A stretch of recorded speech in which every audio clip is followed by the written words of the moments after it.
Good morning to everyone. First of all, let me thank you, the organizers, for three things. The first one, for organizing such a nice event, such a nice conference. Everything is perfect here. The second thing is, of course, the invitation and, paying my bills here. And the last thing, I would like to really appreciate the organizers that they wanted to include this part in which I can talk about very strange guys who are sitting in their computational labs, spend whole day looking at the computer screen and never go to the laboratory. And my talk will be about such guys, and I would like to give you an idea, very general idea, how to collaborate with them, how to speak to them, and what you can do together with them. And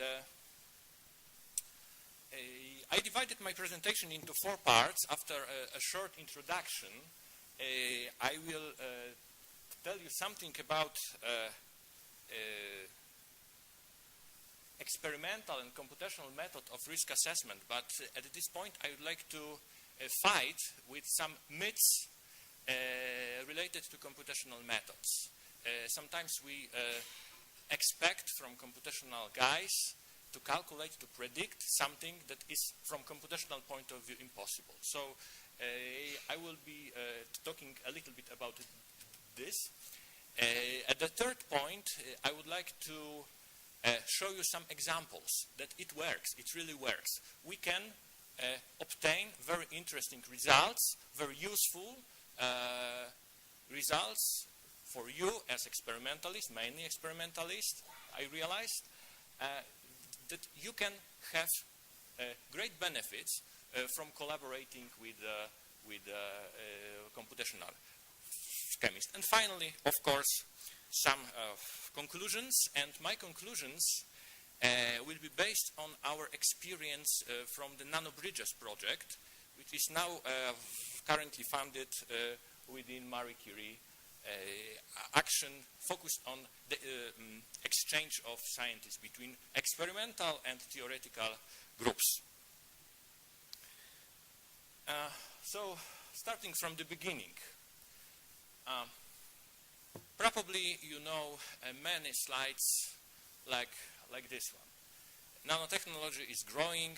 Everyone knows that we have more and more different application of nanoparticles, nanomaterials in our everyday life. But I'm showing this slide to remind you to keep one important thing in mind, that money is a really driving force in development of nanotechnology. So our methods should be attractive for stakeholders, not only because we want to produce our nanomaterials to be safe for human being, for the environment and so on, but also they wanted that our methods should be inexpensive. They expect not to spend much more money on safety issues. They want to invest their money in the development of novel application of nanoparticles, and they won't earn money. So, if we give them methods that are inexpensive, and if we demonstrate that they can, by using this method and by designing safe nanomaterials, they can even earn more money, so this would be attractive for them. So we can tell them, come on, please use your specialists on marketing and do a product which is not only very useful, but also is safe by design. And you can sell this product and get more money even for this product because it's safe. And we all know that nanoparticles are more or less toxic. And I've seen a large number of different classification of different mechanism of action and different slides presenting different effects of toxicity and so on. What is important at the stage of risk assessment, I think combined risk assessment that uses both experimental and theoretical method, it's to speak with the same language. It's ontology. We need to work on a common definition of things. What toxicity means.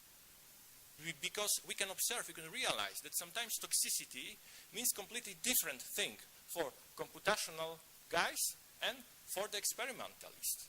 Even if we are comparing some discussions about toxicity of nanoparticles between experimental groups, we can also see some difference. So I hope that the current call for proposals in FP7 focused on development of common ontology related to nanoparticles, nanomaterials, and risk assessment would be fruitful. And based on this, we would be able to develop novel methods to be used jointly by theoretical and experimental specialists. And this is also more or less but common fact that toxicity of nanoparticles is an effect of their size, distribution, agglomerations, structural features, structural physical properties, methods of synthesis, and so on. So sometimes if we know structure, we can predict the behavior of nanoparticle, and we can predict its toxicity. So these are three, I think, important ideas for the beginning, three important slides to keep this in mind when we are talking about development of novel computational methods. So something about methods. I'm not going to talk about a large group of experimental methods, methods of characterization, of obtaining physicochemical properties, methods of toxicity testing. I would like to concentrate on the computational methods. And besides different types of computational methods, I would like to focus on three groups of computational methods. Methods based on classical mechanics, like molecular mechanics, molecular dynamics. We can use those methods for calculating some interaction energies, for predicting for predicting geometry of some nanoparticles. We can use methods based on quantum mechanics, like ab initio calculation, density functional theory, semi-empirical calculations. Don't worry. I'm not going to go deeply into details and explaining what each group of methods is about, what are theoretical backgrounds. My aim, my purpose for today is only give you general idea what for each group of methods can be used in your study, in your projects. And the last group is the methods based on statistics and chemometrics. So these are methods based on some statistical trends. So if we want to use those methods, we need to have enough data to be able to observe some statistical trends. So these are statistically based methods, like quantitative structure-activity relationship and grouping at Ritchie-Cross methods. Very often, for instance, in Rich, theoretical methods and in vivo experimental methods are presented as alternative. We often can hear that theoretical methods, computational methods, this group of methods is an attractive alternative for the experiments. And this very often is a source of a kind of a competition. Experimentalists are trying to compete with theoretical chemists. I was participated in some discussion about, the role and the use of theoretical methods, and sometimes people say, okay, these are only calculations. You have any experimental proof that your results are real. So there is no other choice. You need to perform experiments. And of course, theoretical argue that they are able to obtain very trustful results and so on and so on. So this is a kind of competition. Yes, but my question is this a real alternative? Can we exist without experiments? Can theoretical chemists exist without experiments? And there are some facts and myths which I would like to discuss with you right now. I know that some of you are very tired, yes, after yesterday's event. So to wake you up a little bit, I've prepared a short quiz about, computational methods. And please answer in a language of computational chemists. So 0 on 1, yes, false or true. Yes, so the first sentence is like that. Computational methods can replace experiments. How do you think? True or false?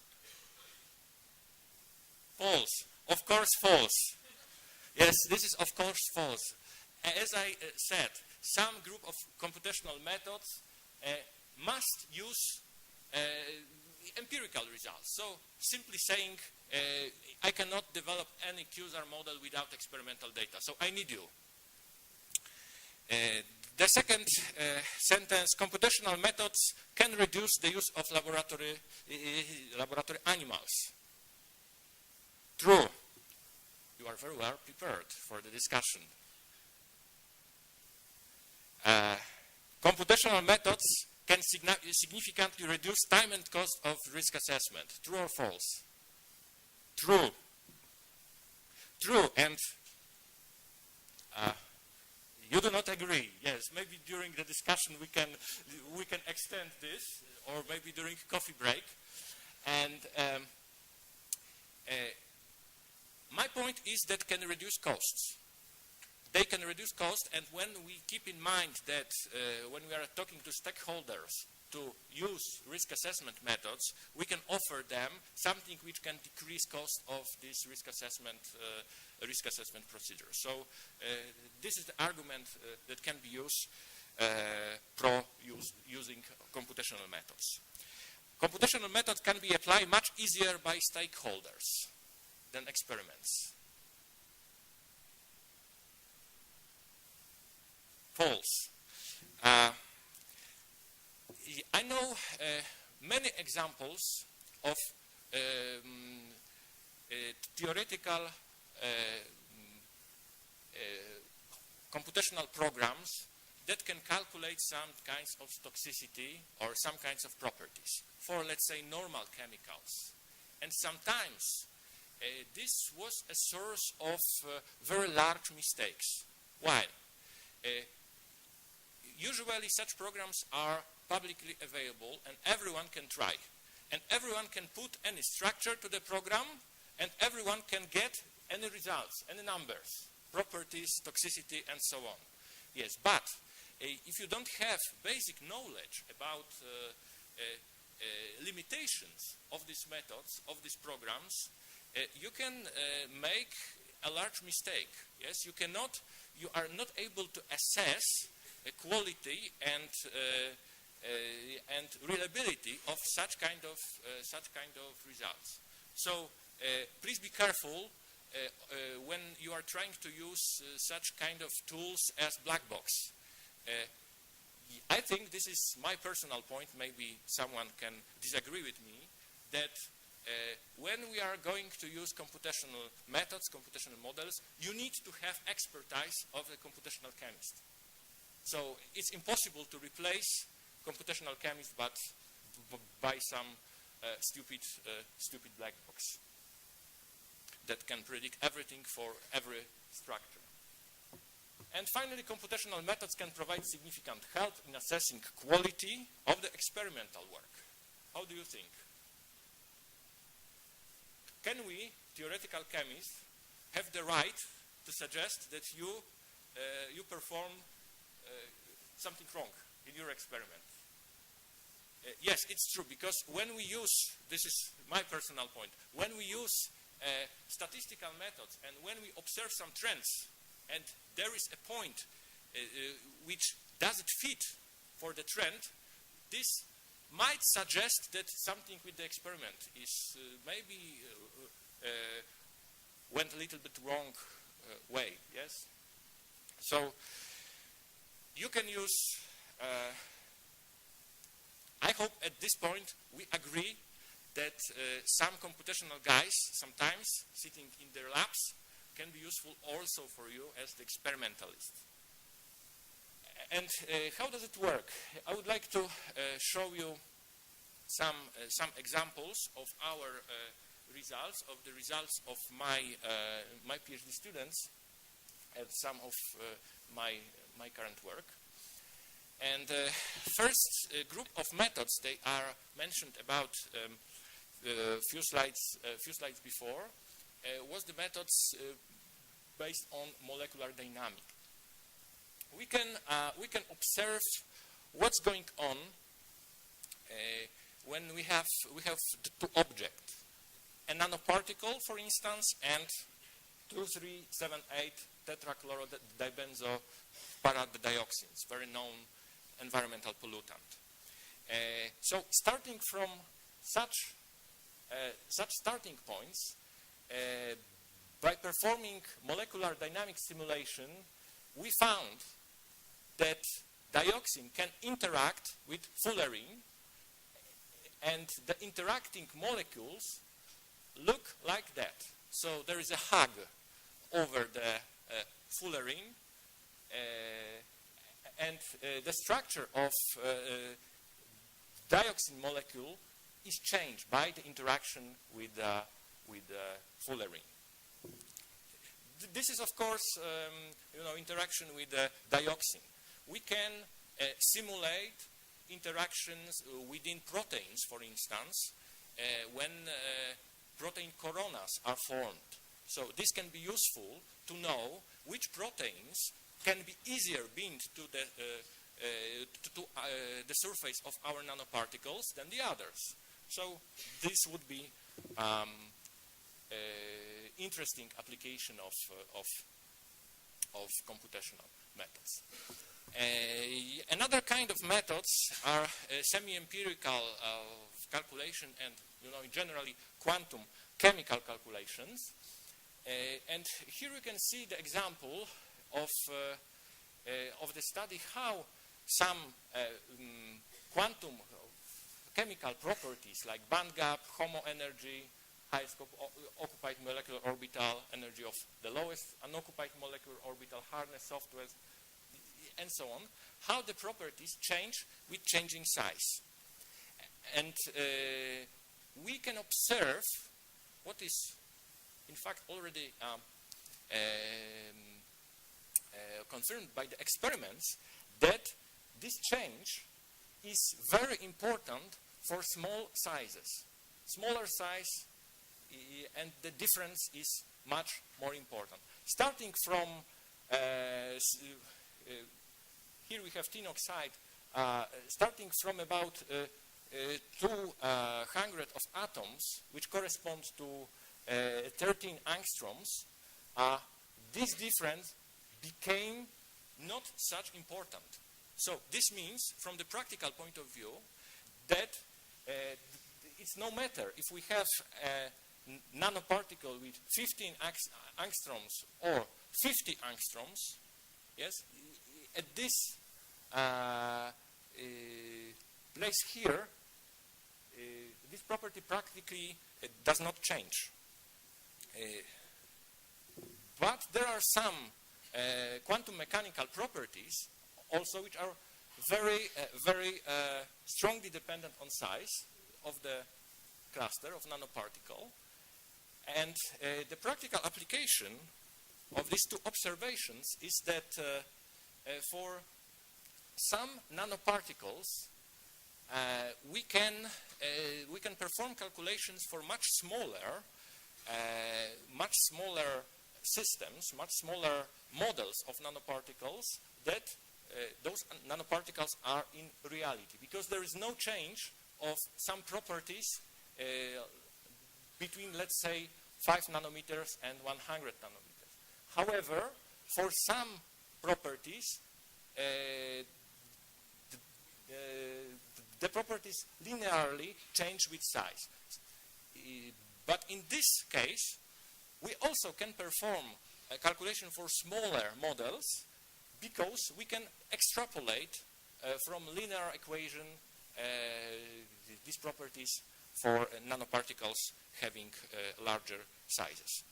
From practical point of view, it's very important because we need to remember about the limitation of quantum mechanical calculations. We cannot perform calculations for really very large, from quantum mechanical point of view, systems. So a nanoparticle for the experimentalists is nano. It's very small, yes.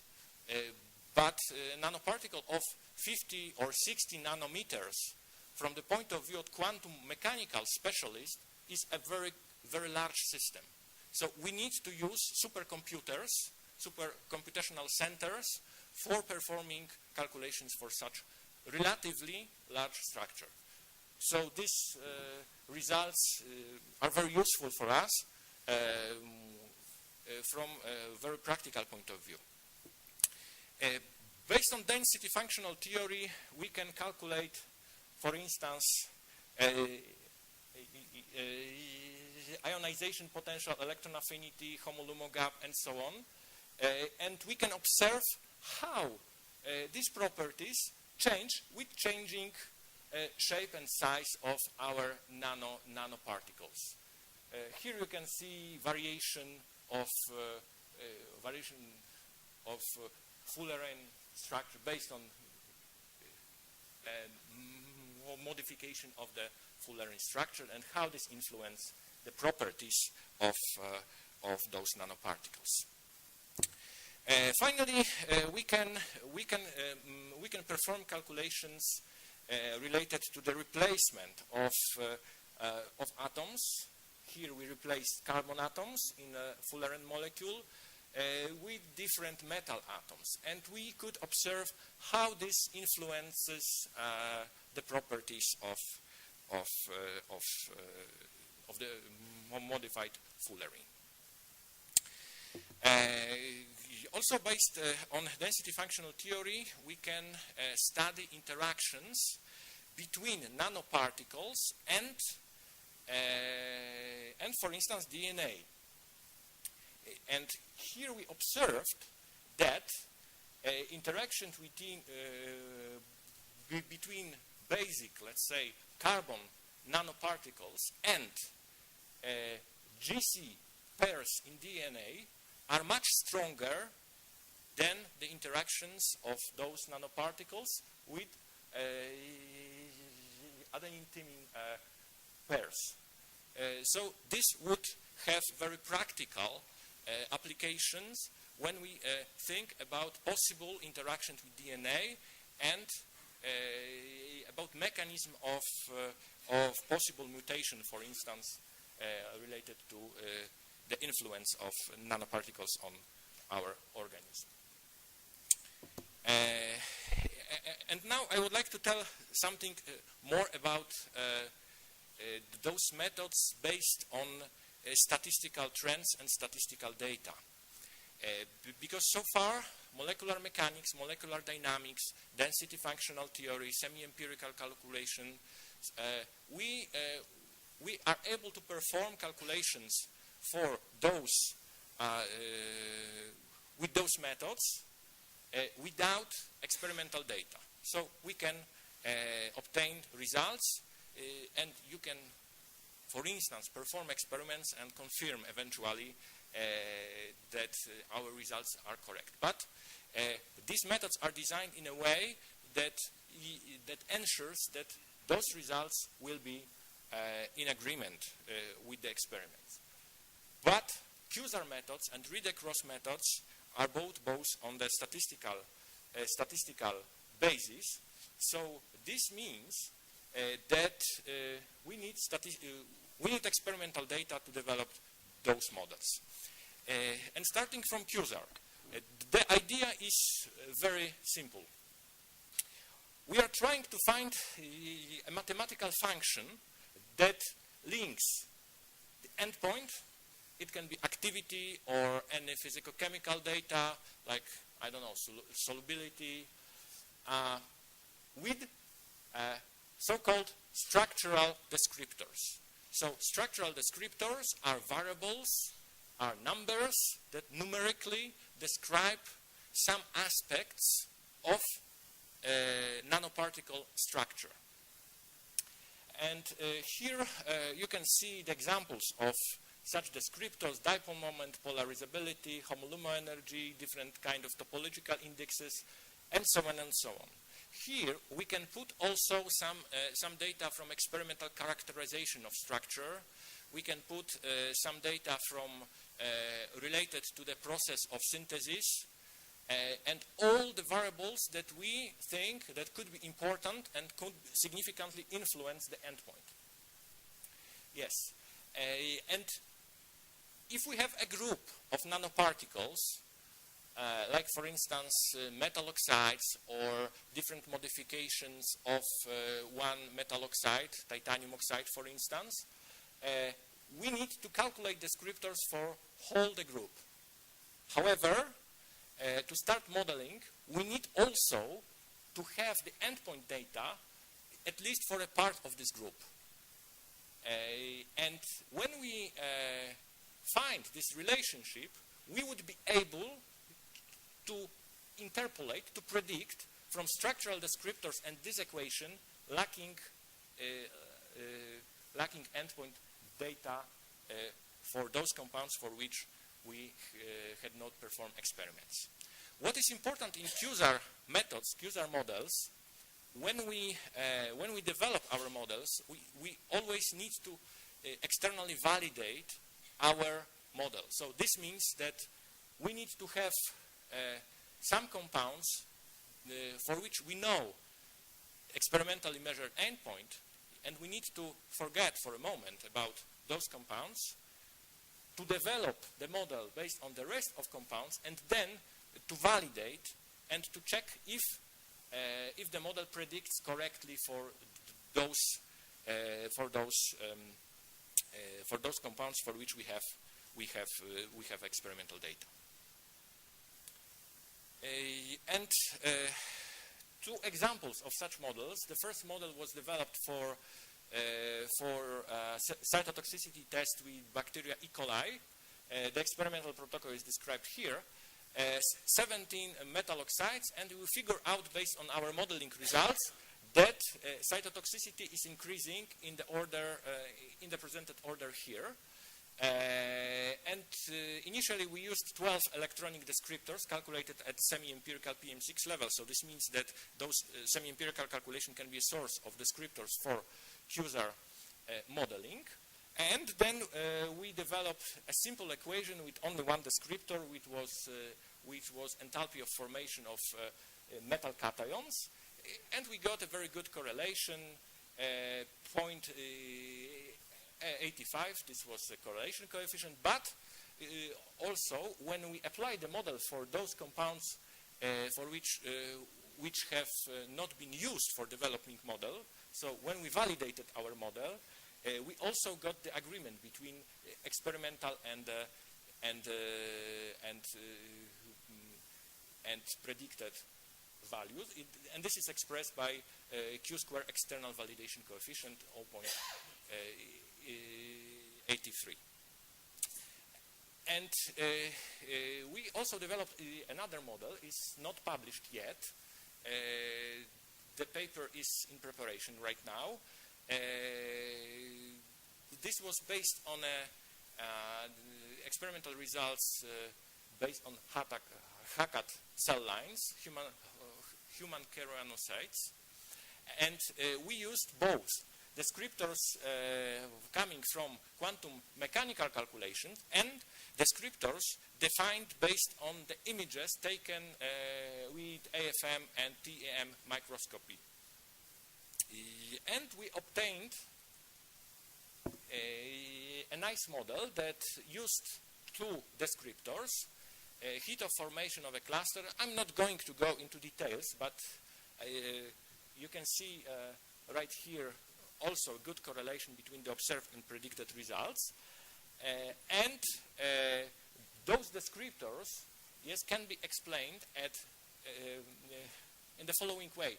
The first one defined the gap between valence band and conduction band in our metal oxides, and the second descriptor corresponds to the Fermi level, the half of the height of the band gap. These are QSAR methods, and finally we have the last group of our methods, grouping at read-across methods. These are much simpler than QSAR, and the results are of course less valuable than quantitative results from QSAR. So we have different schemes of grouping at read-across. The idea is like that if we have data for a group of compounds, we can apply methods of grouping, and we can form categories, groups, and we can, based on known results, for instance, for these black dots, we can estimate the properties of white dots. Each dot represents 1 nanoparticle, for instance, based on structural similarity of this white to this black. And very simple example, we repeated, we performed read-across based on the data for E. coli bacteria,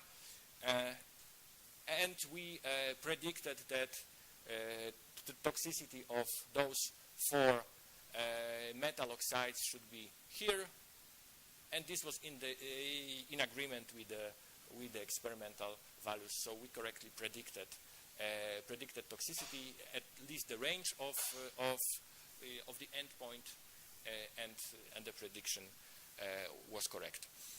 So finally, I would like tell you something about what we learned from our project, from dealing with our data and experimentalists also. First, we realized that data available in the literature are very often useless for computational guys. Useless because very often there is a large number of different tests of high quality from the experimental empirical point of view, but the number of data points are insufficient for developing QSAR models. Very often data presented in the literature look like that there are many endpoints measured for 1 or 2 or 3 nanoparticles. It's not enough to develop QSAR, but we QSAR guys needs 1 endpoint or 2 endpoints measured for a larger series of nanoparticles differing by structure. And practical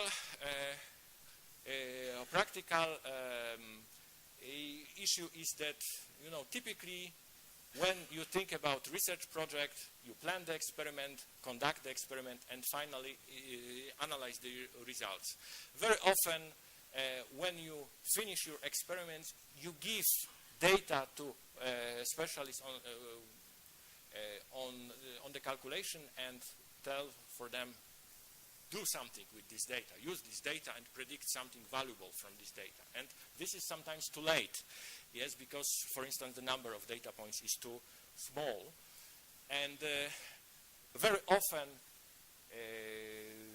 those computational groups are performing some calculation and then are trying to verify these results with the experimentalists. They deliver them data, and but experimentalists say that, okay, it's impossible to verify such kind of calculation based on our experiments. So what is my recommendation when you are trying to design a novel project? Just sit together and plan together all stage of joint research. Plan the experiment and calculation at the same time, keeping in mind what people from the computational group, theoretical chemists, require to perform their calculations.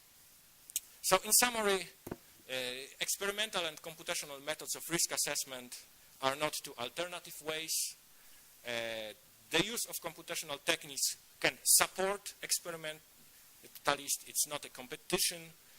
The success of the development of computational tools strongly depends on the availability of sufficient number of data points. This is very important. Without data points, there is no modeling, QSAR modeling, and close collaboration between experimental and computational group on the stage of planning and conducting the experiments is crucial. Last but not least, I would like to recommend you a book for those who became interested in collaboration between experimental and theoretical parts of this risk assessment. I'm recommending this book not because my name is here, but because of many really very valuable contribution and contributors contributing this book. It's currently published by the Royal Society of Chemistry, and Eva, who is the next speaker, also contributed this book. So if you need some more information, please consider maybe to support. And that's it. Thank you for your attention. Thank you. We have time for just one question, and then we'll move on to our next speaker.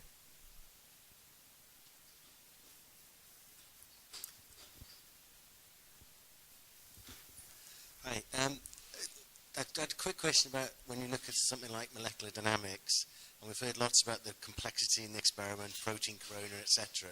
Could you say something brief about, in computational terms, how can you go about trying to model something with all this complexity and subtlety? Mm-hmm. What kind of approaches can you take to still This handle is a very short, long answer. Maybe.